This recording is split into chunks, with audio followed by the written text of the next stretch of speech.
আসসালামু আলাইকুম। আজকে ইউসেফ মাবিয়া রশিদিয়া টেকনিক্যাল স্কুলের বার্ষিক ক্রীড়া প্রতিযোগিতা অনুষ্ঠিত হতে যাচ্ছে। আজকের অনুষ্ঠানে আমরা সবাই অংশগ্রহণ করতে পেরে খুব আনন্দিত এবং আজকে আমাদের সবার খুব ভালো লাগতেছে এরকম একটি অনুষ্ঠানে অংশগ্রহণ করতে পারে।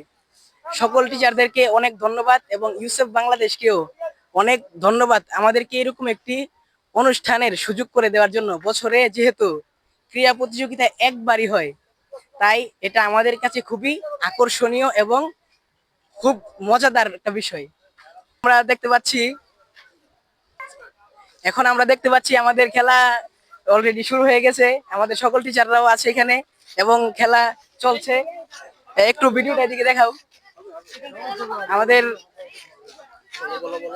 বল স্যার, এটার নাম কি খেলাটার? হ্যাঁ, খেলাটা কি যেটা চলছে এখন? ও আচ্ছা, জি স্যার। এটা হচ্ছে যে বাস্কেটবল। এটা হচ্ছে বাস্কেটবল। বল খেলা। বাস্কেটের মধ্যে বল খেলা, ঝুড়ির মধ্যে বল ফেলা। এখন খেলা চলছে, আমরা দেখতে পাচ্ছি সবাই অংশগ্রহণ করেছে এবং সবাই তালি হবে, তালি হবে। খুব সুন্দর হচ্ছে, সবাই খুব আনন্দ অনুভব করছে।